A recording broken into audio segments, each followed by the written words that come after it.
কাঁচা কলচিতে তেল লাগিয়ে এখন থেকে রেডি করে রাখো। দিতে পারবে তো নাকি? হ্যাঁ, অনেক রাগ আছে বলো। হ্যাঁ, খুব মেরেছে, আমরা এতদিন মারিনি। এবার চুক্তিবদ্ধ করে হবে কি, কাঁচা কঞ্চিতে তেল লাগিয়ে হবে। পারবে?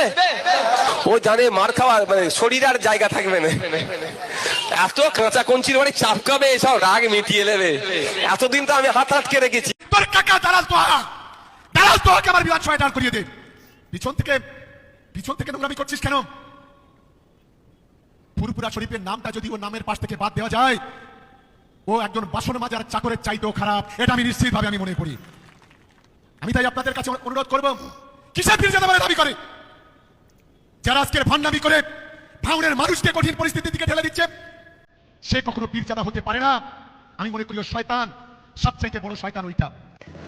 দেখুন, এই বিষয়ে আমি বেশি কিছু মন বলার পর নওশাদ সিদ্দিকী ভাইজান মিডিয়ার সামনে এসে কি বললেন একটু বিস্তারিত দেখতে হবে, আর ভিডিওটা বেশি করে শেয়ার করতে হবে, আর আপনাদের মূল্যবান মতামত রাখতে বলবেন। ঠিক আছে, চলো ভিডিওটা দেখো, দারুণ লাগবে। শাহজাহান শুক্রবার আসুক উত্তর দিতে। শাহজাহানের মুখে উত্তরটা নেন না, শুক্রবার আপনার রেডি থাকুন। এতদিন বলতেন, আজকেও বললেন যে আপনার ভাই ফুরফুরাতে বা ক্যানিং ফুরফুরাতে ভোটে দেয়। কোথায় দাঁড়াতে হবে না হবে, কে কোথায় দাঁড়াবে, সময় কথা বলবে। ওনাকে চিন্তা করতে হবে না, উনি প্রস্তুত থাকুন রাজনৈতিক সন্ন্যাস নেওয়ার জন্য। কারণ উনি 2021 সালে, তবে উনি নেবেন কি আমার ভরসা নেই। কারণ 2021 সালে উনি বলেছিলেন আমার ভাইকে উদ্দেশ্য করে যে আমার কথা, আমি যদি ভাঙড় থেকে জিতে যাই তাহলে উনি আমার সার্টিফিকেট ছিঁড়ে দেবে। তো আমি জিতেছি, ভাঙড়ের মানুষ আমাকে জিতিয়েছে, এখনো পর্যন্ত ওনার সার্টিফিকেট ছিঁড়তে আমি দেখিনি। সুতরাং ওনার প্রতিজ্ঞা আমি বিশ্বাস করি না। শওকত মোল্লা আজকে জনসভা থেকে করা হুঁশিয়ারি দিয়েছে, আইএসএফ নেতা কারিমুলকে মাটিতে পুঁতে ফেলা দেওয়ার হুঁশিয়ারি দিয়েছে। আমি শুনিনি, এটা শুনলে ইমিডিয়েট আমরা অভিযোগ দায়ের করবো। এই ধরনের যদি অবাঞ্ছিত কথা বলে, ছেড়ে কথা আমরা বলবো না, আইনের মাধ্যমে আমরা ছাড়বো না। আর পেয়ে যাবে নাকি? কদিন আগে উনি স্টেজে উঠে সাংবাদিকদেরকে পিটাবার নিদান দিয়েছিল, এই ভাঙড়ে এক সাংবাদিককে পিটালো। আর পেয়ে যাবে নাকি? উনি কি ভেবেছেন উনি যা ইচ্ছা তাই করে নেবেন? উনার আইনের প্রতি ভরসা না থাকলেও আমরা আইনকে শ্রদ্ধা করি, সংবিধানের প্রতি আমাদের পূর্ণ আস্থা আছে। আইনের মাধ্যমে ওনাকে আমরা ছেড়ে কথা বলবো না। আমি শুনছি, শুনি ব্যাপারটা কি হয়েছে। এমনকি ভবিষ্যতে যদি আবার ওনার যে আটকানো হয়েছিল, প্রতিবাদ দেখানো হয়েছিল, যদি ভবিষ্যতে আপনাকেও মহিলা বা শাসন মন্দিরে আটকানোর চেষ্টা করে। তো আমরা একটা কথা বলি, আমি ভয় পাওয়ার ছেলে নয়। আমি এতে যাচ্ছিলাম ঘুটিয়ারি শরীফে একটা প্রোগ্রামে, আমাকে রাস্তায় আটকে কালো পতাকা দেখানো হয়েছে। আমি দাঁড়িয়ে তাদের সাথে কথা বলেছি, এবং ফিরে আসার সময় যারা আমাকে কালো পতাকা দেখিয়েছে তাদের হাতে আমি চাকিয়ে ফিরেছি। আমি মনে করি সমালোচনাকে গ্রহণ করা দরকার। আমার কাজে তাহলে ভুলভ্রান্তি হলে আমি তাহলে সেটাকে রেকটিফাই করতে পারবো। আমি যখন যাচ্ছিলাম আমাকে বলেছে আমি নাকি গাঁজাওয়ালাদের সাথে, ডিলারদের সাথে আমি এইসব কি সব বলেছিল। আমি স্টেজে উঠে গাঁজার বিরুদ্ধে চরম ভাবে ধুলাই দিয়েছি। আমার ভয় কিসের? আমি গাঁজাওয়ালাকে প্রমোট করছি নাকি? সরকার আছে তৃণমূল, বিধানসভা তৃণমূল, পঞ্চায়েত সমিতি তৃণমূল, জেলা পরিষদ তৃণমূল, পুলিশকেও তৃণমূল চালাচ্ছে, তাহলে গাঁজা ব্যবসা বন্ধ করতে পারছে না কেন? আকাম হচ্ছে। আর একটা কথা বলছি, শওকত সাহেবের রাজনৈতিক কেরিয়ার শেষের দিকে হয়ে আসছে। আমি একটুখানি কথা বলবো। নওশাদ সিদ্দিকী ভাইজান যে বিষয়টা বলেছে, সত্যি বলছেন। গাঁজা এখন সমস্ত অলিতে গলিতে বিক্রি হচ্ছে, আর যুব সমাজটা পুরো রসাতলায় যাচ্ছে। ওই 16 থেকে 18 বছরের যুবক ছেলেরা প্রচণ্ড পরিমাণ গাঁজায় আসক্ত হয়ে যাচ্ছে, প্রচণ্ড পরিমাণ। এখন প্রকাশ্য বিক্রি হচ্ছে, খারাপ লাগে, কষ্ট লাগে। একটা বন্ধু যখন গাঁজা খেয়ে কিংবা উল্টোপাল্টা নেশা করে রাস্তার ধারে পড়ে থাকে ভুল বকেন, সত্যি বলছি, তখন মনে হয় যে আমাদের এই সমাজটা, এই কমটা, এই জেনারেশনটা কোশিস। মানুষের শিক্ষা নেই, মানুষের কি করবে সব কিছু আওড়া হয়ে আছে, আর সবাই সব কিছু ছেড়ে দিয়ে নেশার পেছনে ছুটছে। বাস্তব কথা বলছি, গাঁজা এখন সমস্ত জায়গায় ঢুকে গেছে। প্রত্যেক মানুষের বাড়িতে যে 2টো ছেলে থাকে, একটা ছেলে গাঁজা করে গেছে। আপনি মানেন চাই না মানেন, তো দেখুন ফুল ভিডিওটা। দিকে হয়ে আসছে, ওই জন্য উনি ছটফট করছেন। বাজার আজকে শওকত মোল্লা ভাঙড়ে একটু ঐতিহাসিক জনসভা করেছেন এবং সেখানে দেখলাম হ্যাঁ, বাসগুলো কোথা থেকে এসছে? আপনি একটা কাজ করুন, কলকাতা পুলিশের নাম্বার দিতে হবে না। কলকাতা পুলিশের ট্রাফিক গার্ডের যে সিসিটিভি লাগানো আছে না, ওই খটপুকুর মোড়ে, ওই বাজারে, ওখানে দেখুন, ওদের গুলো যদি পান কালেক্ট করে দেখুন সব বাসগুলো কোথায় আসছে। আর এখান থেকে কিছু মানুষজন গিয়েছে 2 নম্বর ব্লক থেকে, 1 নম্বর ব্লক থেকে, খোঁজ নিয়ে দেখুন 25,000 টাকা বুথ ভিত্তিক দেওয়া হয়েছে। তো ওই 25,000 টাকা ভাই দেওয়ারও আমার ক্ষমতা নেই। আর ওই রকম ভাবে 25,000 টাকা দিয়ে ক্ষমতার মসনদে থাকবো, দলকে বার্তা পাঠাবে, দলও অত বোকা নয়। আমি যতটুকু স্টাডি করেছি ওদেরকে, অত বোকা নয়। লোক নিয়ে এসে, বাইরে থেকে লোক নিয়ে এসে ভিড় করিয়ে ভাঙড়ে যাবে। ভাঙড়ের মানুষ যথেষ্ট সচেতন, যথেষ্ট সজাগ। আমরা 285টা যে বুথ রয়েছে সেই বুথ থেকে প্রত্যেকটা বুথ থেকে 1 লক্ষ টাকা করে তুলেছে শওকত মোল্লাপন্থী, এরকমই অভিযোগ করছে শওকত মোল্লা বিরুদ্ধে তৃণমূল। আমি বলতে পারবো না এটা কি হচ্ছে না হচ্ছে, তবে তোলাবাজিতে ওরা সিদ্ধহস্ত, এটাকে বলতে পারবো। কত তুলেছে না তুলেছে এক্সাক্ট জানা নেই, তবে আমার যেটা জানা আছে সেটা 25,000 টাকা বুথ ভিত্তিক দিয়েছিল যাওয়ার জন্য, 5,000 টাকা খিচুড়ির জন্য, আর 20,000 টাকা বাকি ওই ম্যানেজের জন্য। এটা আমি বলে দিচ্ছি। আপনার চাচা যান তহসিল সিদ্দিকীকে বলেছেন যে ওনার বিরুদ্ধে, ওনার পাশ থেকে যদি ফুটকরা সরে যায় উনি বাচন মজার যোগ্য নয়। দেখুন, একটা কথা বলি, আমার শাহজাহানের বিষয় যেটা আপনি বলছেন, শাহজাহান শুক্রবার আসুক, উত্তর দিতে। শাহজাহানের মুখে উত্তরটা নেন না, শুক্রবার আপনার রেডি থাকুন। এতদিন বলতেন, আজকেও বললেন যে আপনার ভাই ফুটকুরাতে বা ক্যানিং ফুটকুরাতে ভোটে দেয়। কোথায় দাঁড়াতে হবে না হবে, কে কোথায় দাঁড়াবে, সময় কথা বলবে। ওনাকে চিন্তা করতে হবে না, উনি প্রস্তুত থাকুন রাজনৈতিক সন্ন্যাস নেওয়ার জন্য। কারণ উনি 2021 সালে, তবে উনি নেবেন কি আমার ভরসা নেই। কারণ 2021 সালে উনি বলেছিলেন আমার ভাইকে উদ্দেশ্য করে যে আমার কথা, আমি যদি ভাঙড় থেকে জিতে যাই তাহলে উনি ওনার সার্টিফিকেট ছেড়ে দেবে।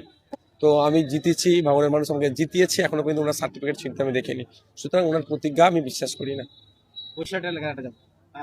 উনি বলছেন যে ক্যানিং এ আব্বাসকে দাঁড়াতেই হবে, যদি না দাঁড়ায় তাহলে জোর করে দাঁড় করো। আচ্ছা, ঠিক আছে, বড় বড় কথা বলে চলে যাবে গরম গরম। ঠিক আছে। কে কোথায় থাকে তখন সময় কথা বলবে। গণতান্ত্রিক প্রক্রিয়াতে কে কোথায় কখন কোথায় কে থাকবে না, সময় কথা বলবে। গঙ্গা দিয়ে এখন পানি বইতে অনেক বাকি আছে, এটুকু শুধু শুনিয়ে রাখি, এতটুকু শুধু এইটুকু আমার নোট করে রাখুন, কোনো সময় কাজে লাগবে। কে কোথায় কখন থাকবে সেটা সময় কথা বলবে। গঙ্গা দিয়ে কিন্তু এখন পানি বইছে, আর বইতেও বাকি আছে। পঞ্চায়েতে আপনাদের মজবুত সংগঠন থাকা সত্ত্বেও পঞ্চায়েতে ভালো ফল করতে পারেননি। লোকসভাতেও আপনারা বেশ কিছু ভোট পিছিয়ে রয়েছে, সামনে বিধানসভা ভোট। সেই জায়গায় দেখতে পাচ্ছি যে তৃণমূল যারা সমর্থক তারা বলছে যে আমরা 26-এ জিতবো। তো ভাঙড়ের মানুষ এই আজকে যে মিটিং এ প্রমাণ হয়ে গেল যে ভাঙড়ের মানুষ এই মিটিং এ অংশগ্রহণ করে। আমি তো সেটাই বলছি, ভোটটা ভাঙনের মানুষ দেবে না ক্যানিং পূর্বের মানুষ দেবে, মিনাকার মানুষ দেবে, হাড়োয়ার মানুষ দেবে, রাজারহাটের মানুষ দেবে, না কসবার একটা সাইড থেকে মানুষ এসে দেবে? 2026-এ 148 নম্বর বিধানসভায় যখন ভোট হবে ভাঙনের মানুষই ভোট দেবে। আর বাইরের মানুষ যদি ভোট দিতে চায় তার জবাবটাও সে কিভাবে ভাঙনের মানুষ জিতায় গণতান্ত্রিক প্রক্রিয়ায় আমি দিতে, আমাদের আইসে কিভাবে দিতে দিয়ে দেবো। অন্য কোশ্চেন করুন, ওর কোশ্চেন আর করেন না, সময় নষ্ট করুন। মানুষকে বোঝাচ্ছেন, অন্যদিকে শওকত মোল্লা বলছেন যে নওশাদ সিদ্দিকী দলের লোক আমাকে হেনস্থা করছে, অপমান করছে এবং কাল থেকে হয়তো আপনাকে ঢুকতে দেবেন না। কি বলবেন? তবে এইসব গল্প শুনি আমাকে লাভ হবে না, এইসব আমি সব গল্পতে করি না।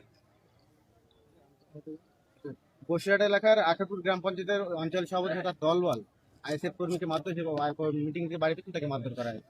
আমাদের ওখানে নেতৃত্ব আছে, অবজারভাররা আছে, এটা নিয়ে হচ্ছে। আমরা এই কদিন আগে আমাদের এক কর্মীর উপরে প্রাণঘাতী হামলা চালিয়েছিল, আবার এটা করছে। এটা দুটো জিনিস স্পষ্ট হয়ে যাচ্ছে, ওরা আতঙ্কিত। আইএসএফ কে নিয়ে ওরা আতঙ্কিত, মারধর করে আমাদেরকে আটকানোর চেষ্টা করছে। আর একটা স্পষ্ট দুটো জিনিস, একটা হচ্ছে আইএসএফ আসছে, মারধর করে আইএসএফ কে আটকাতে পারবে না। কারণ যে আমরা বিপ্লব সংগঠিত করতে চাইছি, আমাদের মানুষ এই বিপ্লবে আমাদের সাথ দিচ্ছে। এত মারধর করার পর মানুষ আমাদের পাশে আছে।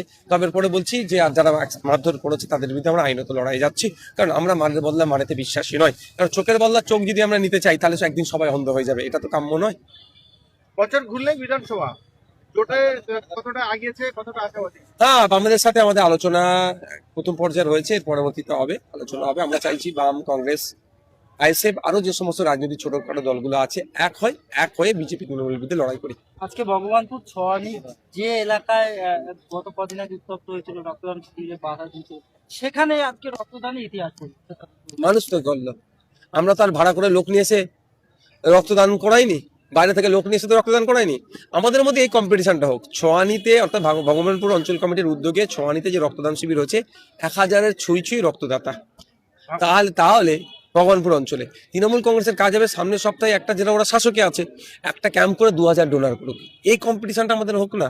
তার পরিবর্তে গেট করতে দেবো না, এ করতে দেবো না, হ্যান করবো না, ত্যান করবো না। ওদের পাশে লোক নাই, কিছু গুন্ডামস্তান আছে, আর পুলিশের একটা অংশকে কাজে লাগিয়ে হিংসা করতে চাইছে। তবে এটা কতদিনের জন্য? এটা স্বল্প সময়ের জন্য। দেখুন, আমি বারবার বলি সংবিধানকে সম্মান দাও, সংবিধান সম্মতভাবে চলো। আজকে আমরা সংবিধানকে সম্মান দিয়ে সংবিধান সম্মতভাবে চলেছি বলে একটা সুষ্ঠুভাবে আমরা প্রোগ্রামটা করে বেরিয়ে আসলাম। আমি বলি, ভাঙড়ের মানুষ তাহলে রক্ত দিয়ে প্রমাণ দিচ্ছেন যে 26 আমরা প্রস্তুত রয়েছি। ভাঙড়ের মানুষ রক্ত দিয়ে এটাই প্রমাণ দিচ্ছে, রক্তপাত নয়, রক্তদানই হোক ভাঙড়ের পরিচয়। এই ভাঙড়ের আসল পরিচয়টা ভাঙড়ের মানুষ প্রমাণ করে দিচ্ছে বারবার। ভিডিওটা কার কেমন লাগলো অবশ্যই কমেন্ট করে যাবেন। আর আরেকটা কথা শেষ বলবো আমার যুবক ভাইদের, গাঁজার নেশা ছেড়ে দিন। সত্যি বলছি, আপনি শেষ, আপনার পরের জেনারেশন শেষ হয়ে যাবে, আপনি যেতে না শুধরুন। গাঁজা এমন একটা হয়ে গেছে যে বিড়ির মতন হয়ে গেছে, যেখানে সেখানে বানাচ্ছে, যেখানে সেখানে বিড়ির মতন টান দিচ্ছে, নো প্রবলেম, দ্যাটস ম্যাটার, বিড়ি হয়ে গেছে। আর বিড়ির মতনই গাঁজা এখন বিক্রি হচ্ছে, জানেন। আমি এই বিষয়ে আর কিছু বললাম না। ভালো থাকবেন, সুস্থ থাকবেন, নিজের খেয়াল রাখবেন, আর ভিডিওটা বেশি বেশি শেয়ার করবেন। ততক্ষণ ভালো থাকবেন।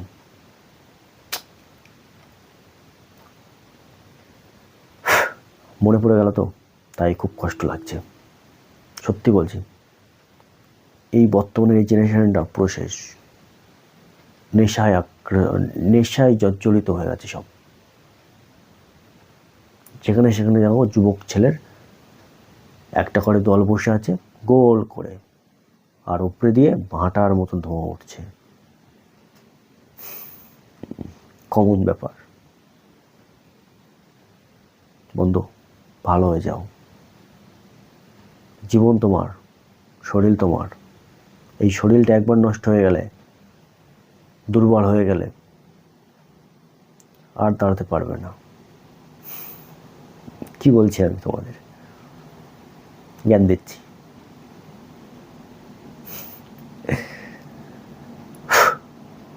ভালো থাকবেন, সুস্থ থাকবেন, নিজের পরিবারের খেয়াল রাখবেন, তুমিও ভালো থাকবেন। আর তুমি যদি গাঁজা খেয়ে থাকো, সত্যি বলছি বন্ধু, গাঁজা ছেড়ে দাও। বরবাদ করে দেবে সব কিছু, তোমাকেও বরবাদ করবে, তোমার ফ্যামিলিটাকেও বরবাদ করবে। ভালো থাকবেন।